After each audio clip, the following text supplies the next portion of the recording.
You're listening to episode 21 of Literacy in Color. Today's guest is Naomi O'Brien from Read Like a Rockstar Teaching. Naomi is a dedicated educator with over a decade of classroom experience. Known for her passion for literacy and the science of reading, Naomi has spent her career empowering students and teachers to thrive. Her work reflects a genuine commitment to fostering a love for learning and equipping others with the tools to succeed. Through her expertise and hands-on approach, Naomi has become a trusted voice in the educational community. Today, we're going to be chatting about what to do when it seems like reading skills aren't quite sticking. Welcome to the Literacy in Color podcast.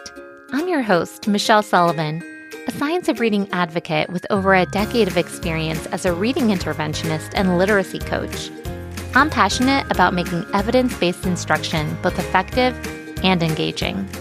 If you're interested in captivating our learners on reading fluently and understanding language, or as I like to call it, keeping it colorful, then you've found the right place. Each week, we'll explore intriguing lit bits and practical strategies around the science of reading and structured literacy to help you be colorful and teach colorfully. Are you ready to bring literacy to life? Let's color outside the lines and make an impact together. Hello, everyone. Welcome to Literacy in Color, and today we are joined with my friend Naomi O'Brien from Read Like a Rockstar. And she truly is a rock star, and we are so lucky to have her with us today because she is really an expert in foundational skills, all things phonological awareness and phonics.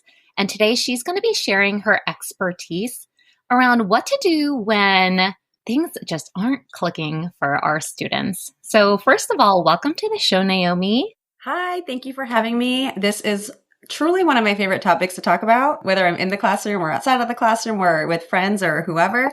So I'm so excited to chat about this. It's important. So important. So before we get into the nitty-gritty, can you just introduce yourself, maybe share your background in education, and why are you so passionate about the science of reading in the first place? Yes. Okay. So I am Naomi O'Brien. I've been a K-2 educator for 11 years. And right now I do a lot of teacher training and educator training and leader training, which is really cool to transition into.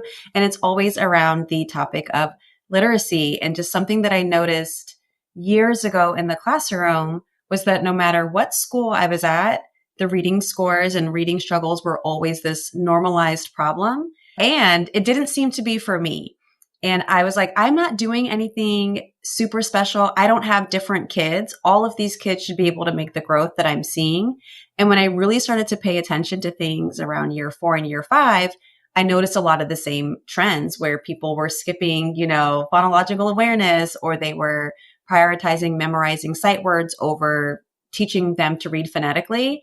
And when I noticed this and I saw that what I'm doing isn't hard, it's just a simple switch that a lot of people need to make for things to click and go the right direction, I really just started to speak out about it more because I think a lot of people are doing things in their classroom with really good intentions, and they don't realize that with a slight shift and switch, your kids could be making significant growth. And the country does not have to be in the state that it's in with reading scores if we made these adjustments. Yeah, 100%. And actually, I just did a post about it today, the Truth About Reading documentary. I watched it a few days ago. I also watched it maybe a good year ago, but the literacy crisis is so real. And sometimes people are like, why are they so passionate about literacy? Why are they so passionate about sharing about the science of reading? And the truth is, the statistics are not good. And we need to do better by our kids. If 66% of students who aren't reading proficiently by 4th grade end up in jail, that's a problem.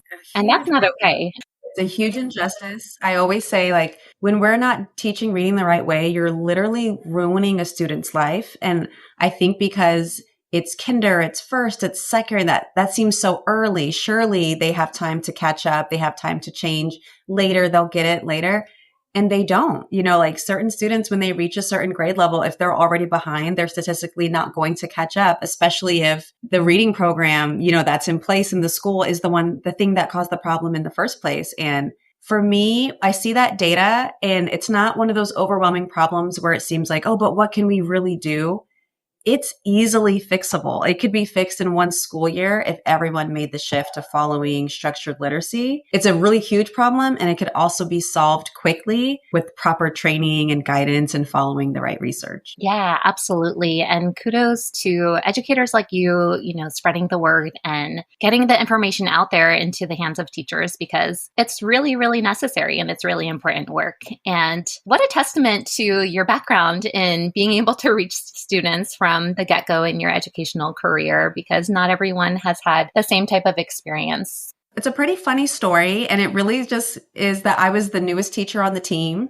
And we actually had a really great reading program. It was called Imagine It Reading. I don't know if it's still around, but it had this whole phonological awareness section and the tabs were green.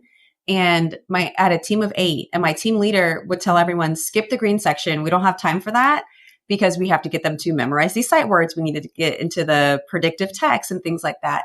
And our principal did a lot of walkthroughs, and I was so afraid of her coming in and seeing me skip the green section that I taught it anyway. So my first year, I taught this section that everyone else skipped, and I had the highest reading scores, even though for everything else, for the most part, I did the same thing as them. So it was evident to me that it was the green section that I didn't skip. And it seemed so silly. It was like, say pig and pot and popcorn and ask them what sound they heard. And it didn't seem like it was contributing to their reading. And that was my first year teaching kindergarten. I had done my internship in second grade, knew nothing about kinder. So those little activities seemed like a waste of time, but I was just too afraid to skip them. But it was kind of this trial, this clinic that I got to run where I was like, wait a minute, I think that section is what made the difference. And then I did it again the next year, plus some more advanced phonics because I wasn't happy with where my kids left off at the end of the last school year. So I started adding in stuff that wasn't in the curriculum just to test it out. And that really helped their reading scores and their actual reading. And I kind of fell into it, but then I was like, wait, I'm onto something. And every year I felt like I kept testing out theories. And then I actually started seeking out research to say like, okay, is this really a fluke? Because then it started to be like, oh, well, you got the easy class or you got the high kids. And I was like, no, I was like, I'm doing this on purpose. And then like year 3, year 4, I was like, no, I'm going to intentionally make sure I do this. And I was telling people about it. I wasn't keeping it to myself, but I was like, no, it's a trend now. It's a pattern. I was like, I'm doing this stuff on purpose and they're responding this way because this is what we're supposed to be doing. So it was great later on when I saw the research that I was like, oh, I was following what it says to do. And I kind of fell into it, but I just see the power of it. And I'm like, we have the same kids from the same backgrounds. And I do a lot of speaking at schools and conferences, and I'll get pushback sometimes about, well, my students have chronic absences. My students have reading disabilities. My students live in poverty. That is all I've ever taught as well. So I was like, I've taught that as well. And they still learned how to read very well. And I'm not dismissing those struggles. It does make it a bit harder. It might, make something take a little bit longer, but you can still make a bigger difference than if you were doing the other stuff wrong, plus dealing with reading disabilities and chronic absenteeism and homeless students and language learners and things of that nature. I was like, even language learners, like, that's not a barrier for me. I was like, they can still learn sounds, put those sounds together and read. And then the language and comprehension will come as well, but you still have to be doing the right thing and following the research. 100%. I love that you were like your own scientist and you did the research right there. And I agree with you. Before I was a reading interventionist, I taught second grade in a charter school in an urban school district, and 99% of students were below the poverty line. And I had a range of high, medium, low. I had very, very, very intelligent students. And oftentimes people want to blame certain things instead of looking at the instruction and what is the instruction providing.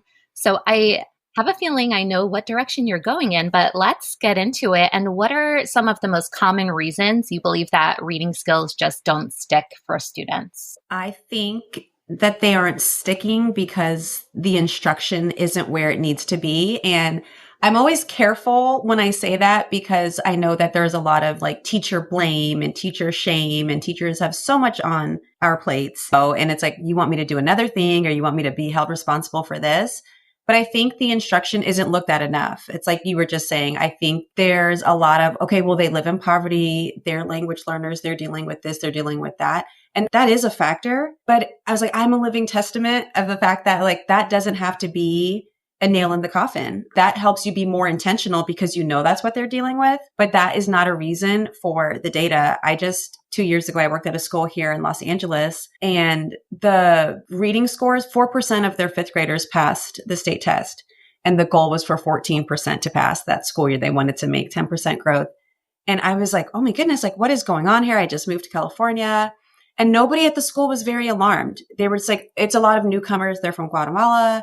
They're from Nicaragua, from Mexico. Like they're just language learners. And I was like, I have always worked with language learners. That was my love in theater teaching. I was like, I worked with language learners for 10 years and there's my strongest, brightest, highest readers. That's not a reason that they don't know how to read. But then as always, like the longer you stick around and really look at things, it's the instruction, it's the memorizing of sight words, even the reading coach telling us. I remember the reading coach holding up cards and saying, here's how you get them to learn sight words. Show them the card, tell them to close their eyes and picture the word and then just say it and it will just come to them. And that's instruction from the reading coach. And I had a teammate, it was only her second year, and this is the information she's getting and bringing back to her classroom. And it's hard because you don't want to like step on toes, but I like afterwards, I was like, I actually have a different way. And I don't want to say better, but a different way to teach. I was like, and I feel like because some of the stuff that follows research feels like it takes longer, people don't want to do that way. I could get a kid to memorize 20 sight words in 2 weeks, and now it looks like they know 20 words. Whereas if I had to teach them all of the phonics elements and work with fluency and decoding and blending and segmenting, that might take us 4 months, but then they're going to know how to read 200 words, not just those 20 words in that same time. So I'm always telling people, trust the process. I know it'll feel like it's not working, especially if you came from a culture of predictive books and memorizing sight words and things like that. But it takes a slower time, but you have more long-term success, if that makes sense. It's kind of like when teachers teach math rules and they teach those math tricks and those rules that expire, instead of just giving them that foundational knowledge that's going to pay off in the long run. So I really feel like that is part of the issue where we're teaching things that don't last very long. And I was like, and I've done that as well. My first year teaching, I was there having them memorize sight words. And then again, where I kind of got to be my own little scientist, I taught kindergarten for 2 years and then I went up to second grade. So I got some of my own students back and they were missing some of those sight words that I swear that they knew because I could, sight word flashcard them and they knew them all. They could say them so quickly. They forgot that over the summer. They forgot that from 2 years ago because they didn't truly have all of the phonics elements that they should have had to read all of those words. So that's going to be a factor for sure. Yeah. And you said when you teach the foundational skills from the beginning, it's, slower in the beginning. And I think about some of those kinder students who are dabbling in decodables for the very first time, and it sounds painful sometimes. But it's the important work that they have to do and that their brains have to grapple with to really, truly look at the words, try to make those letter sound correspondences stick in their brains and map those words in their brains. And the predictable text, it gives this illusion like, wow, they sound so fluent right from the beginning. It sounds so lovely. And it's really a lie. It truly is. And then I think you have teachers hearing that choppy reading and they're like, oh my goodness, like what's wrong? And then the parents hear it and the parents are like, why are they reading like this? And if we just accepted that as part of the process and said, okay, this is where they are now, but this is part of it. They're going to get faster. They're going to build that automaticity. Like when you really truly think about what goes into reading, you have to give them grace and you have to give yourself that grace of this takes time. Like you are changing the way their brain was evolved to function and forcing them to learn this skill. It's a man-made skill. The brain did not evolve to just naturally know how to read. It's a process. So it's going to sound like that and that's okay, but stick with it. That's not when you abandon it and then go back to memorization and predictive text or just telling them the word. I always tell my students, it's like a brain workout. As you're struggling over these words and sounding them out, it's like your brain is like lifting weights. I was like, and the more we do it, you're going to get faster. I was like, it sounds like this today. 2 weeks from now, 2 months from now, you're not going to sound like that anymore. Like I'll often record them and I'm like, I'm going to play this back for you later and you're going to read the same book and you're going to be reading through it so quickly, so fluently, and saying all the words the correct way. And it never fails. Like it's the science of it. It's going to work if you trust the process. Brain workout. I like that. And I'm thinking even like Jan Hasbrook's oral reading fluency, she has those norms. And I believe that she doesn't even mark fluency as something to assess until like middle of first grade. So give those babies time. Who cares if it sounds choppy? And they need so many repetitions to get to that point. And I think it's important to give them time to grapple with that. So memorization definitely does not work, right? It might appear to work in the beginning, but it doesn't build those lifelong reading skills. So what are some evidence-based methods that teachers can utilize instead? Like systematic phonics and phonological awareness is just your peanut butter and jelly. You've got to do both, start them both at the same time, and just watch them strengthen over time. That's some of the first questions I ask teachers that will reach out, or even parents that reach out and say, I taught them their letters and they're still having trouble reading. I'm like, okay, well, what letters did you teach? And usually it's just A through Z. Like they know all of their sounds. And I'm like, well, what sounds? And it's like A through Z. Well, that's a great start, but now you need to get into blends and then digraphs. You have to teach them about vowel teams and diphthongs and all sorts of things. And you have to do it in a way that makes sense. Go from simplest to more complex. And then you also, I feel like this is the fun part of it that maybe overwhelms some people, where you then need to keep track of your phonics order, because those are the words that you can now introduce to them to practice reading and get better at, and also hold them accountable for spelling, because now we know this sound. So now when you hear a DR, like in drum, I don't want to see JUM anymore, because now we learned this blend. So I should hear this sound. So making sure that you're going in an order that makes sense, and keeping track of that order so you can continue to put words and sentences and phrases in front of them where they can practice reading with the new sounds that they have acquired. And then also working in that phonological awareness so their brains can make sense of those sounds and connect them to those letters and put them together to read. And I love what you were saying about, I think you said it was Jan, not assessing fluency until middle of first grade. Yes, like giving them that time to practice it. Just because they know the sounds and they can blend a few sounds together doesn't mean that when you put a text in front of them, they're going to be reading with the perfect tone and intonation and all of this stuff. Like that's what we're expecting. And that's way at the top of, fluency. Like they'll get there. They just need that time. Like we're not going to teach a few sounds and then put a book in front of them and they're going to be reading it perfectly and paying attention to the punctuation. Like that's so many things. And it's a process that takes time. So when we actually have that systematic plan and then we pay attention, we make assessments, we go back and target skills that they're missing. We're very explicit with our instruction, lots of practice, lots of repetition. It's just such a formula for success. And I just find that to be so fun, working with my groups and moving them forward and paying attention. Like, okay, this group, we're going to circle back to this. This group, we can keep going on to the next step.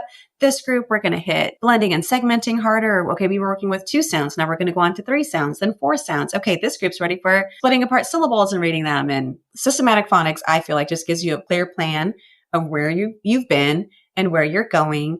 And it can also just help explain mistakes. So when parents come to you and they're upset that, well, they can't read. Like people will DM me and say, my student's having trouble reading. I don't think the teacher's doing this and that. I'm like, well, give me an example of something that they couldn't read. And then they'll give me the sentence and I say, well, did they learn this digraph? Did they learn these glute sounds? Did they learn about the floss rule?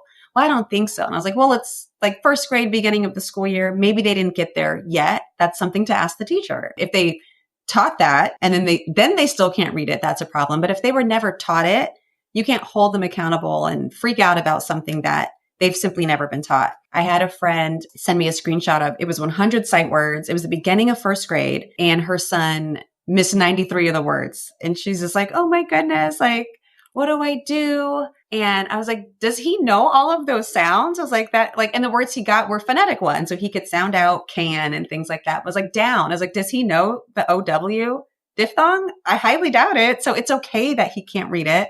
And I would just let the teacher know that, like, did you teach this yet? Instead of freaking out and thinking, oh my gosh, something's wrong with my son, dyslexia, and just immediately jumping to a reading disability. I feel like kids are getting labeled for things or called struggling readers when they're just reading what they've been taught. And we need to do a better job of teaching them this stuff before we're holding them accountable for reading it. Yeah. And I love how you mentioned the spelling aspect as well, because so many teachers, they worry about having errors on the page. And should I be correcting every single word that's spelled incorrectly on the page? And if they haven't been taught that skill yet, it's totally okay. I'm a big proponent of invented spelling, and it's part of the reader's journey. You look at Aries phases, and Gentry has the spelling stages, but it's part of their journey and they're going to get there. It's just one step at a time, and it goes for reading, it goes for spelling. And what a good friend you are to give that wise wisdom, because it can be so daunting for a parent to get this information and worry, and you get these blanket statements like they can't read. Well, what does that mean? Let's look at the actual skills. Let's break it down and see where they are falling. So can you tell me a little bit about what the science of reading research maybe has to say about explicit phonics instruction or phonological awareness? Are there any particular studies or pieces of research that you'd like to share? Yes, I always love to share. It's Stanislas Dehaene, this French neuroscientist. And when I came across his research, it was just mind blowing to me. And I was like, is anyone else just as fascinated as I am by this? Like the brain scans that he was showing and the areas of the brain that light up when you look at a word, when a reader looks at a word, where it goes in the brain and the parts of the brain that get developed was just absolutely fascinating to me when I was watching him speak about how the brain actually learns to read. And as I was watching this, probably my 7th or 8th year of teaching, I'm just thinking, why didn't I not know this my first year of teaching? Should be something that all of us teachers know. And I feel like the craft of teaching is already not respected enough. And I'm like, we're doing brain changing work. This is the level that we should be studying at. And this is what we should be taught in college. But he was talking about the activities that stimulate a part of the brain most responsible for reading. There's multiple parts involved, but he called this part of the brain the letter box. And it's where, the letters and sounds are held and things of that nature. And he was talking about the activities that will help this part of the brain grow. And it's a part of the brain that is responsible for reversing images just so that we're able to recognize a chair, whether you're looking at it from the left or the right or upside down. And he was saying this is why a lot of students will even reverse letters, because the brain is just wanting to make sense of it and telling you this is the same thing no matter how you look at it, only we don't want that to happen as readers. So again, it's a skill that will come that we don't have to jump to dyslexia. We can just say, oh, this part of their brain, they haven't had enough practice with this to stop those reversals yet. But anyway, when he was talking about the activities that you can do to develop this part of the brain even further, to turn it into a brain that's a reading brain, I was like, that's phonological awareness. He's asking about the letter sounds and asking them to isolate sounds. And I was like, that's blending and segmenting and isolating and phoneme manipulation. And I was like, that is the stuff that I've been doing since year one on accident because I was afraid to get in trouble. But I was like, yes, I have been talking about this for years.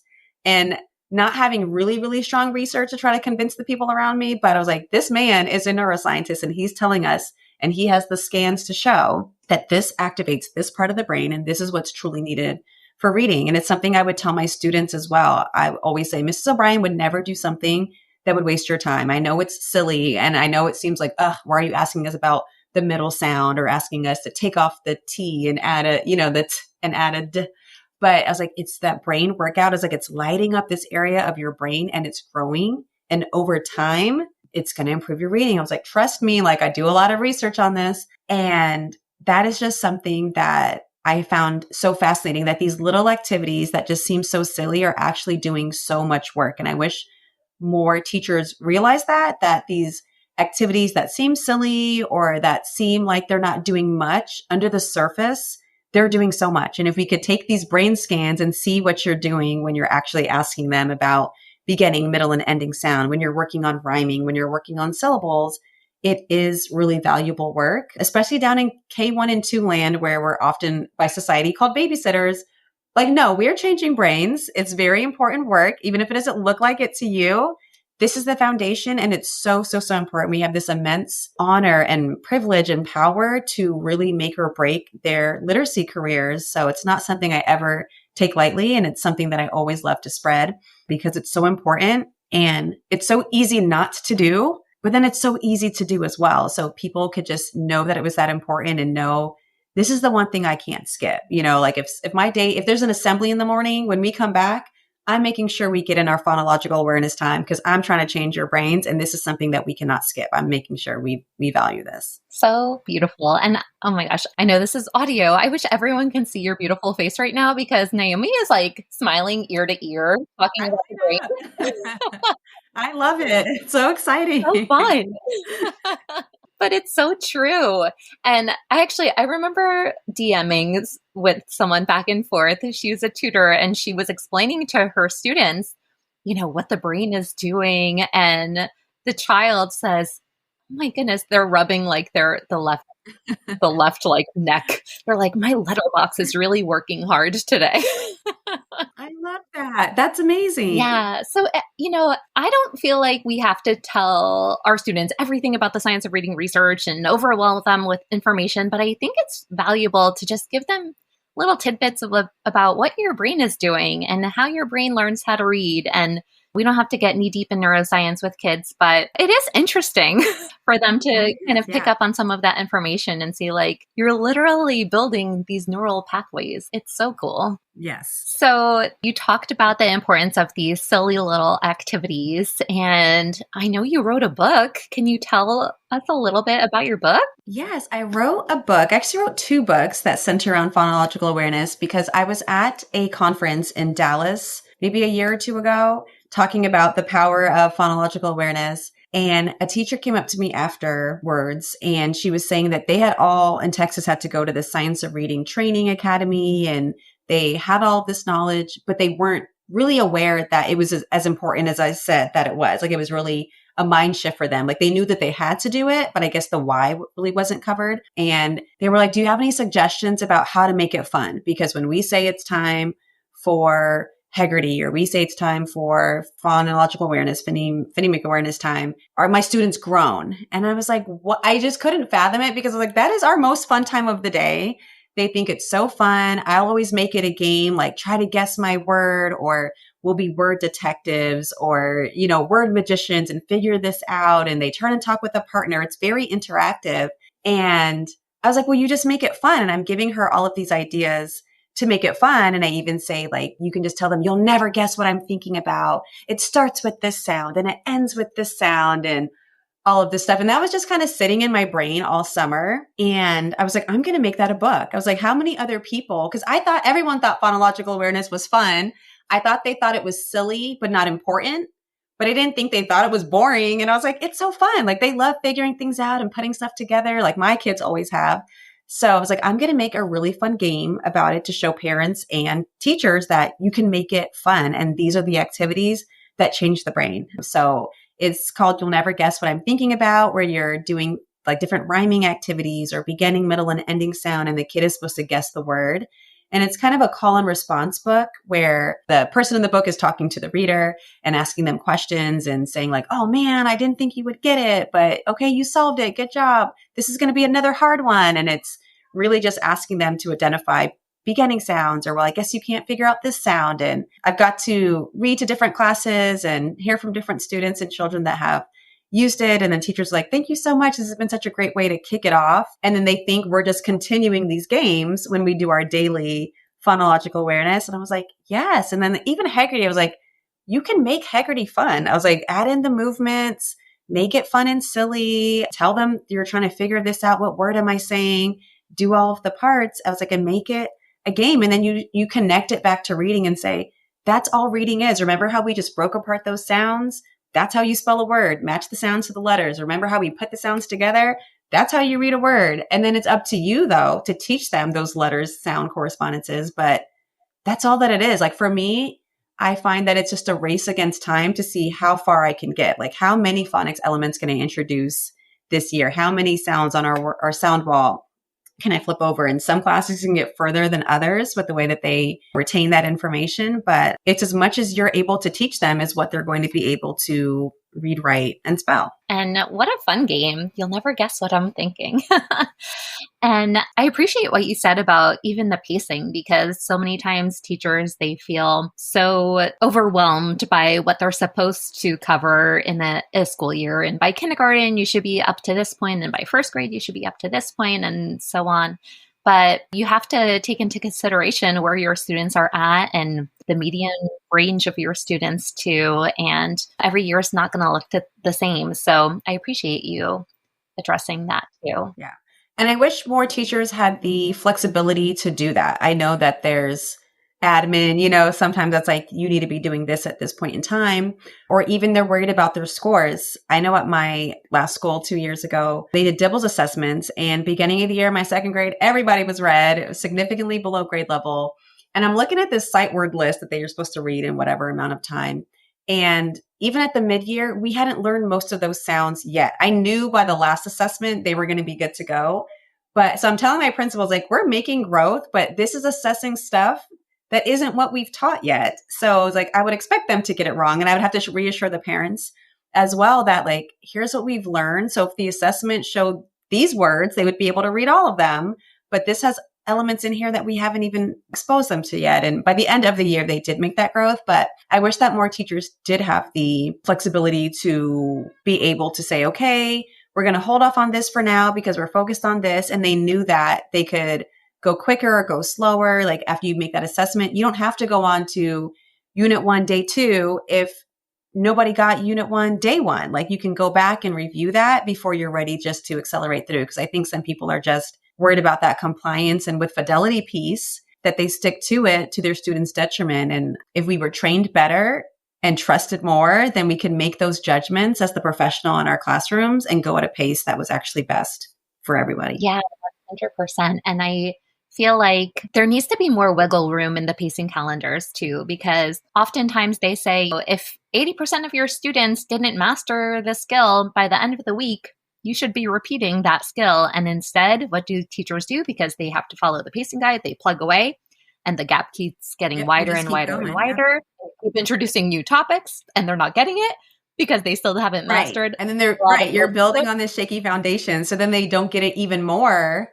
And then we're like, okay, well, what's wrong with these kids? I keep talking about this last school, but it was so interesting, to put it politely. But so many of the students, I forgot the percentage, were sped. And it was all these sped referrals. And I was like, there's no way that just at this one school, all of these students just need to receive these education services. Like the tier 1 instruction has a problem. If everybody needs to be in tier 3 or this special class or this pullout, something's going on when it's the majority of the students that need it. Like we have to look at the tier 1 instruction and the tier 1 instructors. Even at this, I was like the pullout, the people doing the pullout, the people running tutoring on Saturdays, the people running tutoring after school are the same people that are doing the tier 1 instruction that isn't working. And we're using the same program.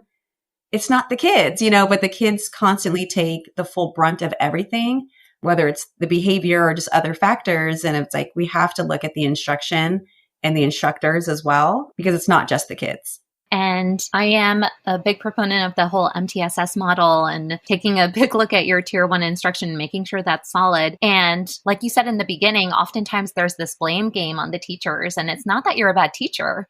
Mm-hmm. It's a lot of the times it's the programming or what you have to follow and maybe the teacher training behind things. And it's got to be like an all hands on deck, like everybody on the same page approach in order to make it work, because it's hard to adjust with all those moving pieces if different people are doing different things and have different philosophies and different approaches. I think so many things are thrown at teachers. I remember when I first started, and I think Common Core was first getting rolled out, and we went to this training, and some of the veteran teachers were like, oh gosh, another change. And they're looking at Common Core. They're like, this is just this. This got rolled out 15 years ago. They just repackaged it. So we are so used to things coming and going away that I think that we will look at something new, well, air quotes, new, like the science of reading and say, it's just another trend. It's just another fad. I'm not wasting my time figuring that out, when it's not a new trend or a new fad at all. It's the right thing that should have been getting done. So I think that there's some teachers that are just like, I'm not going to try out something new. I tried this. I tried that. It's all the same result.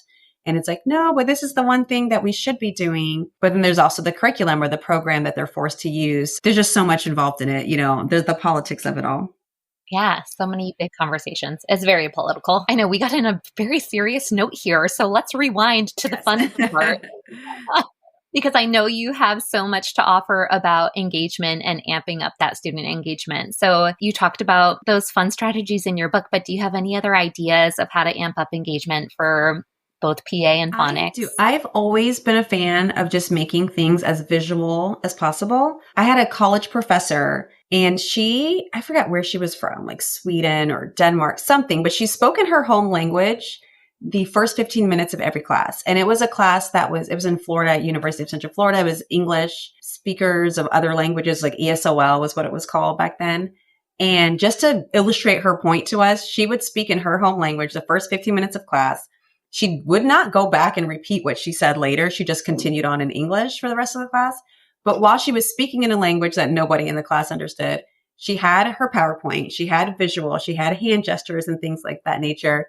And it was frustrating the first 2 weeks. It was like, she can't just do this. Like, we're paying for this education. But then it really was a strong point of like, wow, well, her PowerPoint, and sometimes she would add English labels here and there, and her gestures and her videos and her pictures would be very helpful. And she was really showing us how powerful visuals were. And she was like, you're going to have these students in your classroom. And now I assumed it would be somebody that was bilingual or something. My first year, I get a little girl. She's no English at all. I don't speak Spanish at all. And I'm wondering like, well, whose class is she getting transferred into? And it's like, nope, that's your student. And I was like, oh my gosh, like, what am I supposed to do? But the visuals, I was like, okay, I'm going to put up as many visuals as I can. And what I found was a lot of the strategies and things that are helpful for your students with disabilities, for your language students, are just helpful for everybody in general, especially with that younger age group. So adding pictures when you can, especially if you can put in something silly, using their names as often as possible. So if you're doing beginning sounds or ending sounds or something like that, or rhymes, using their names as much as you can. And also just adding in that interaction with them. I remember adding in dry erase boards one year. So when I would ask about beginning sounds, I would tell them to draw something that had that sound and then hold up your board and show me. And I mean, some of their drawing skills are lacking that early, but it's like, tell me what you drew. And if they still knew what their word was supposed to be and it matched, like, that's great. Or like switch boards with your partner and see if you can, spell their word. So really making it this, I always talked about my teaching as like this interactive game show where a lot of the work was on the students. I'm not in the class doing backflips and standing on tables, but I am aware that they are there for hours and hours and hours. They are very little. They are not going to just sit and I don't want to be anywhere and just sit and get it. So making it as interactive, and they can turn and they can talk and they can write, and connecting letters and sounds as quickly as possible with my phonological awareness. That was a big game changer for me. I know that there's some people that will argue like, well, when you add in the letters, now it's phonics. But for me, I'm like, that's the point. Like, we're trying to become readers and spellers. So if we are segmenting sounds and you're segmenting cat and you understand that there's a k, at, if you know the letters, go ahead and add some letters under those 3 dots that you just made. And you just spelled a word, like making it as exciting and meaningful as possible for them, trying to pull in activities and things that they like. So if we're doing phonological awareness, even if I'm just following Heggerty, following that pattern, but then adding in a Pokemon name or making them do something that I know that is something that's fun, that as you get to know your class, that's personal and meaningful for them, would be my best engagement strategy. Like adding in dry erase boards so that it's every student every time, not just having one example and one student says it while the other 24 are checked out, making everybody write it down, making everybody give a thumbs up or a thumbs down if it rhymes, letting them turn and talk and whisper their thoughts to their partner before you give the answer. And they can tell each other if they were right or wrong, but just making it as interactive and visual as possible is what I say. And I know it takes a bit more time, but for me, that time was always worth it with the behavior management that brings when they're fully engaged. And then also just with the growth that I see because they're engaged, they're paying attention, everybody's involved, like every student, every time. And they're all just growing at this really great rate. And that is solid explicit instruction when you have that high engagement where everyone's involved at the same time. So I love all of those tips. And you made such a good point about behavior management because some teachers are afraid and some teachers like a quiet classroom. And guess what? If you're a primary teacher, you got to let that go. Oh, please. Yeah, they need to be talking. They need to be reading out loud. They need to be engaged. They need to be moving those bodies. And it all goes back to what you said in the beginning. It's a workout for your brain because you're making that brain work when you're doing all those extra things too. So I love all of those tips. So if a student maybe was initially taught with these faulty methods of memorization, what do you think a teacher should do? Where should they start? What steps maybe can they take to make things click? That is the number one reason that I don't enjoy teaching second grade, because it's a lot of unteaching and unlearning and redoing. And that takes time. It just does.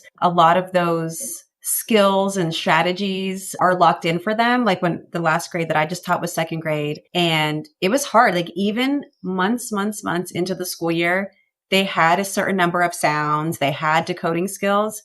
I still had students defaulting to looking at the picture and guessing when I knew for a fact they could read everything on the page. It's such a hard habit to break when they're used to looking at the picture and then making their best guess and approximation based on just the beginning sound, or it's close enough. I would literally have to just like put Post-it notes over all of the pictures and saying like, you know how to read that. Or I would retype up the words and just print it out and no pictures because you can read this. So for me, what I had to do that year was, assess them all, see where they were, see where the greatest need was. And then the beautiful thing about systematic phonics is once you know where you are, you just methodically move forward from there. And that's what we did. So it's kind of filling in the missing pieces. And when you have a phonics plan, okay, this is what they should know, or this is what they need to know. Oh, they're missing this little piece. So let me go back and fill that in, teach it explicitly, assess it before moving on and adding on to it. But then also spiral reviewing back to make sure they don't forget it. What I like to default back to is if you're in second grade and you have reading issues, I'm going to assume you did not get the phonological awareness that you needed. Like about 2 years is needed, but I'm like, you clearly didn't get it in K and 1 the way you needed it if you're still having trouble putting together two sounds. So I'm going to make sure they're getting that direct phonological awareness every single day, and then just fill in the phonics gaps. And then also, because that was second grade, like working on morphemes and getting them to recognize those parts of words and really leaning into syllables and how to break bigger words apart, because y'all are about to go to third grade. So I need to get you ready to be reading these chapter books that aren't going to have pictures in them. And people are going to be expecting you to be taking these state tests and do all this reading on your own. And it doesn't stop just because you're not ready for it. So really just meeting them where they are and trying to accelerate it. Honestly, what I had to do that year was I broke my year apart into an accelerated K1-2. And I was like, okay, here's what you should have learned in kindergarten. I assessed them for it. And it was like, okay, it was just, they worked so hard. It was so amazing to see. Even with all of my skills, I was still worried about how far we were going to be able to get. And I was so heartbroken for them because we had to start back with A through Z. The majority of my students didn't even know the full alphabet. They could see the letter B and then they'd have to look and think for a second and then they could name it.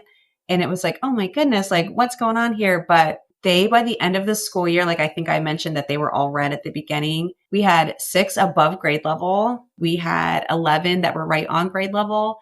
And the last 6 that were still red, they'd come up 2-3 years, but they were so far behind that put them around second grade where they needed to be at a third grade level at the end of the year, but they still made so much growth. And it was just another reminder to me that doing the instruction the right way, the growth is going to happen.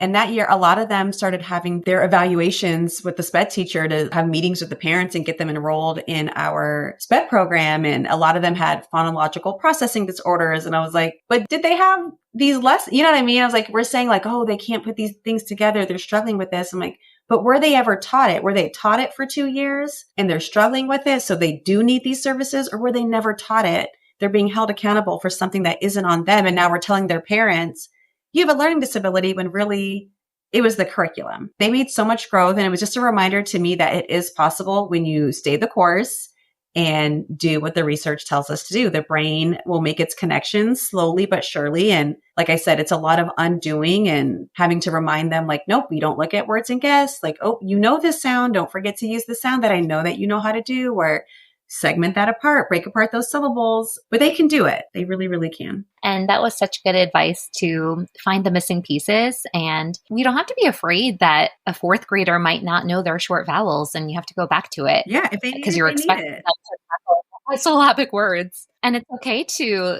go all the way back to the beginning sometimes. And like you said, the acceleration is important. So obviously we don't want to stay at that point for the entire school year, but we want to give them enough practice to build those pathways and make the progress that they need. So that is so, so helpful. So we're going to wrap up with some advice. I know Naomi has so much wisdom. So what advice do you have maybe for teachers who feel overwhelmed about their current methods that aren't working, or maybe they're unsure on where to start on their structured literacy journeys? Yeah, I would say if you're unsure about your methods, sometimes I feel like it's asking a lot to say, do your own research, but schools aren't always sending us to the trainings that we need to be sent to. But finding those people online, finding that blog post, getting that book and doing your own research, and then not thinking you have to do everything all at once. When I think about my reading journey, I would add something new in every single year and then get really good at that and then realize, oh, I can start doing this too. And then add that in. And then it was effortless each year. And then I got really good at one aspect of it. And then the year I added dry erase boards, that probably would have been a mess if I started with that year one, trying to manage behaviors and phonics and this and that. So picking something that you can continue to get good at and then keep adding on to it. I wouldn't recommend waiting the whole year, but maybe you implement something for a few months. And then when that feels good, then add in the next component that you need to be doing, start adding in assessments and then changing your instruction based on that and really stopping to plan out what would that look like for me? Like, what could a reteach week look like for me? Where can I stop and go back? And something I'll tell teachers is like, I truly don't think your admin is ever going to come in and say, why aren't you following this?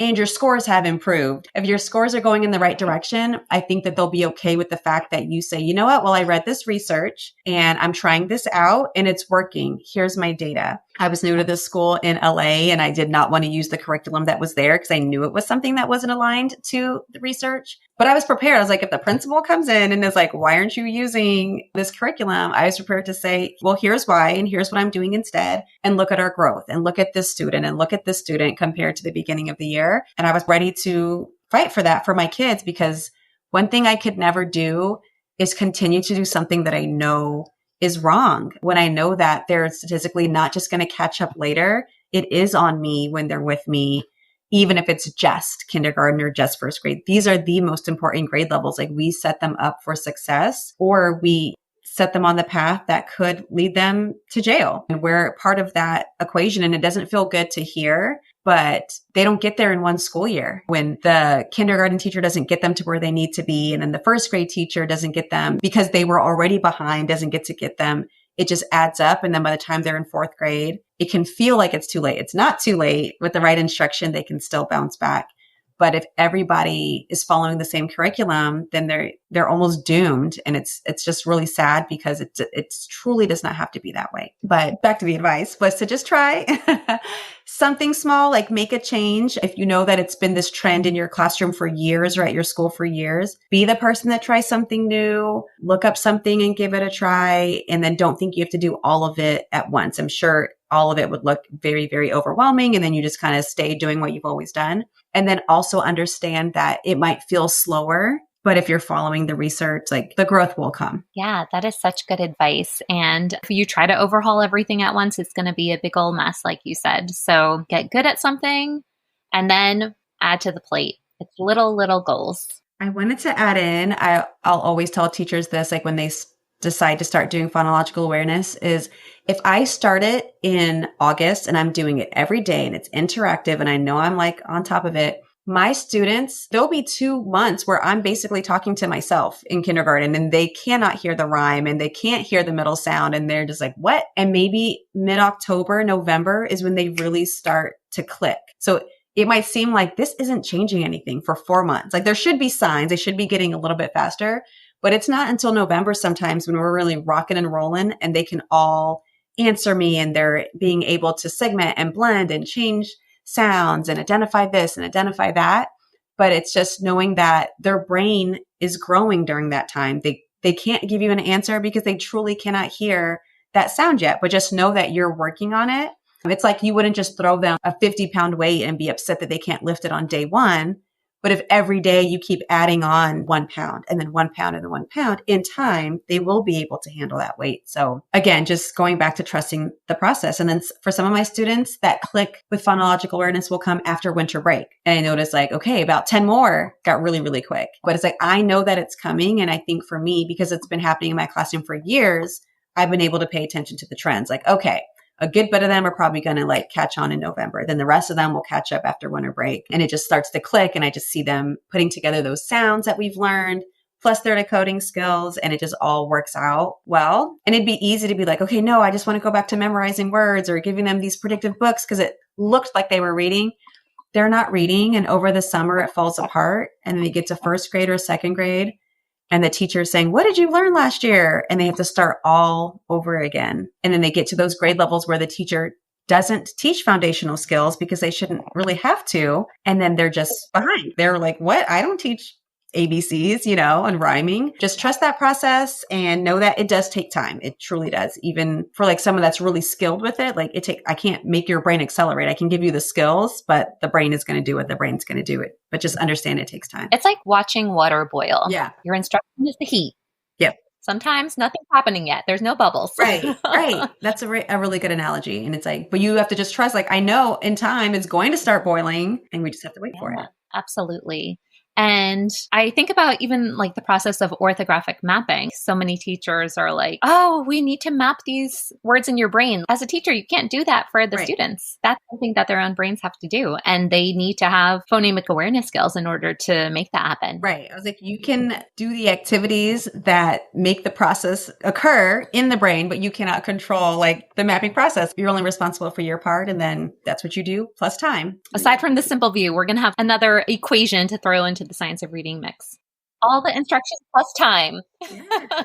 And I think that's the thing too. It's the stuff that doesn't look like it's working until it does. So then people switch it up or they change because it seems like it's not working. But I'm like, it's working. It just takes time. 100%. So what are some tips or resources that maybe you can share with listeners who are looking to learn more about this work? Yeah, I have so many phonological awareness resources. My website is readlikearockstarteaching.com. I have a little tab that's phonological awareness. There's freebies there. I have free slides just because I always make my activities visual. And I have blog posts that talk about them as well, like what to do when it's not clicking or they know their sounds, but they're still not reading, or questions that I get that seem to be the same question over the years.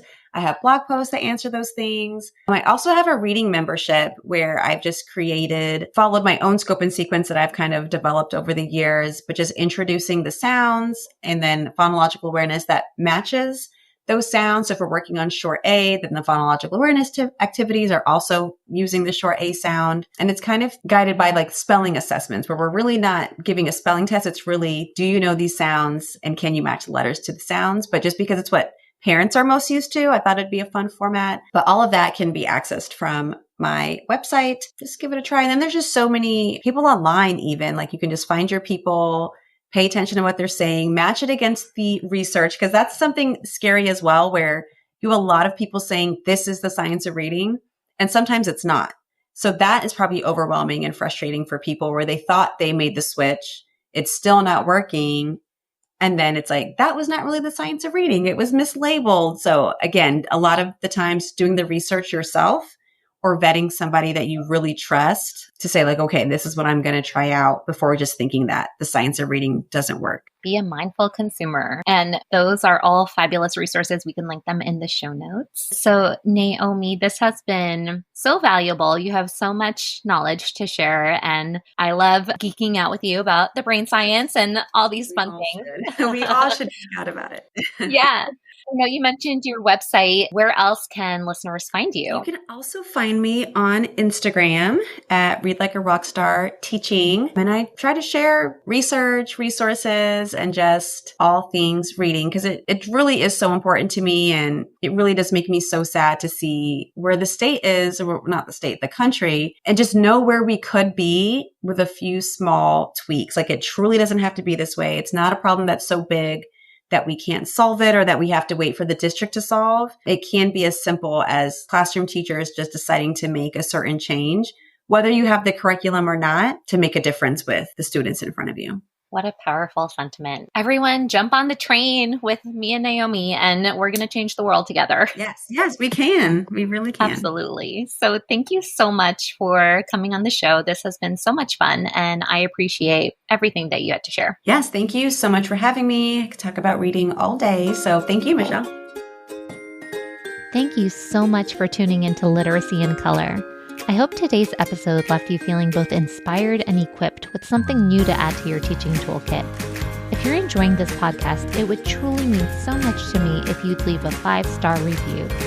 It helps other educators find the show and join our colorful community.